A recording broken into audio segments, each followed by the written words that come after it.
La nuit dernière, j'ai à nouveau utilisé le dictaphone de mon portable. J'ai également décidé d'installer 2 caméras numériques, une dans ma chambre et une en face de la porte du grenier. Après avoir effectué la mise au point sur chacune des deux, je me suis senti confiant. Je n'avais pas le temps pour ces conneries. Aussi voulais juste en finir. Malheureusement pour moi, ce n'était pas aussi simple. J'ai dormi toute la nuit, comme d'habitude, mais j'ai fait un rêve étrange. Je sais bien que ce n'est que mon imagination débordante et que ça n'a rien à voir avec ce qui s'est passé, mais je me sens quand même obligé d'en parler. Dans ce rêve, j'étais chez moi, j'étais assis sur mon canapé à regarder la télé, quand j'ai entendu un grattement qui semblait venir d'en haut. Naturellement, j'ai supposé que c'était des rongeurs, mais le bruit devenait de plus en plus fort. Ça s'est finalement changé en une série de coups. C'est à ce moment que je me suis levé pour voir ce qu'il en était. Le temps que je me rende devant la porte du grenier, le bruit avait cessé. Je suis resté planté là un moment. Je n'ai rien entendu du tout pendant ce qui m'a semblé être plusieurs minutes.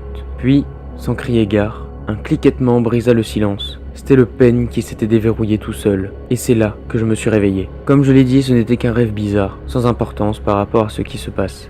Mais je ressens quand même le besoin de le mentionner. Je n'ai pas eu d'autres rêves de ce type, et j'ai dormi le reste de la nuit, jusqu'à ce que mon alarme sonne quelques heures plus tard. Après m'être réveillé, j'ai immédiatement rassemblé les caméras et mon téléphone. J'avais hâte de voir s'il y avait des résultats. Et il y en avait, mais ils m'ont laissé avec encore plus de questions. À la moitié de l'enregistrement, sur mon téléphone comme sur la caméra de ma chambre, je m'entendais demander une fois de plus « Où es-tu » Il n'y a pas eu de réponse, ni de bruit parasite, mais il y a eu un son, retentissant. Le même que celui précédent enregistré, c'était celui d'une porte claquée. Dès que je l'ai entendu, j'ai attrapé la deuxième caméra pour voir ce qu'elle avait. La porte du grenier ne s'est jamais ouverte. On pouvait toutefois entendre le bruit en arrière-plan, très faible, étant donné son volume sur chacun des enregistrements. Il semblait possible qu'il s'agisse de la porte de la cave. Après n'avoir rien trouvé d'autre d'étrange, j'ai décidé d'aller vérifier une nouvelle fois la cave.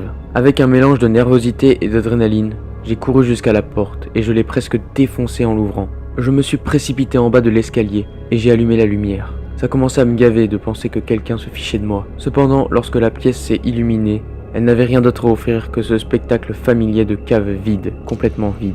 Pas d'intrus et pas de réponse. Je me suis rendu au travail frustré, en essayant de ne pas penser à ce qui s'était passé. Plus facile à dire qu'à faire. Je n'ai cessé d'envisager différents scénarios toute la journée durant, sans qu'aucun ne soit cohérent. La seule explication qui me venait en tête était qu'il s'agissait d'un esprit, du grand n'importe quoi. Je ne voulais pas accorder de crédit à cette hypothèse, mais j'étais à court d'idées. J'ai essayé d'en parler à mes collègues, dans l'espoir qu'ils me rassurent, mais ça a été le contraire. L'un d'entre eux m'a dit d'appeler les flics et de les laisser fouiller la maison à la recherche de traces d'effraction.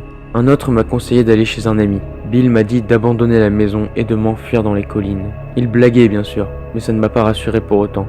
Les choses ont commencé à devenir bizarres lorsque je suis rentré chez moi. À peine de retour, j'ai balancé ma veste sur le canapé et je me suis affalé dessus pour décompresser. Immédiatement après m'être assis, j'ai entendu à nouveau le bruit. C'était clair comme de l'eau de roche. C'était le même son que celui de mes enregistrements, mais cette fois, je l'entendais en vrai. J'ai sauté du canapé et mon regard s'est tout de suite dirigé vers la porte de la cave. On pouvait bien la voir depuis le canapé. Elle n'avait cessé d'être dans mon champ de vision. Et même si je ne l'avais pas regardée directement, j'étais catégoriquement certain qu'elle n'avait pas bougé d'un pouce. Pourtant, c'est de là que venait le bruit. La curiosité l'emporta sur ma peur et je décidai d'y retourner. Je me suis approché prudemment et j'ai examiné la porte de la cave. Rien n'indiquait qu'elle avait été claquée. Le bois sur son pourtour était intact et le sol en dessous n'avait pas une égratignure. J'étais désorienté. La seule chose à faire, c'est de retourner à l'intérieur. J'ai ouvert la porte et descendu la vieille marche grinçante pour ma 3e inspection à la cave. Arrivé en bas, j'ai allumé la lumière. Je m'attendais à la trouver vide une nouvelle fois. Et au premier coup d'œil, elle m'a semblé l'être. Cependant, en y regardant de plus près, j'ai remarqué qu'il y avait quelque chose de différent. Au fond, au milieu du mur, il y avait une porte. Ça m'a fait frissonner. Ma cave n'avait pas de porte. J'en étais certain. Je le savais déjà avant d'acheter la maison avec la visite.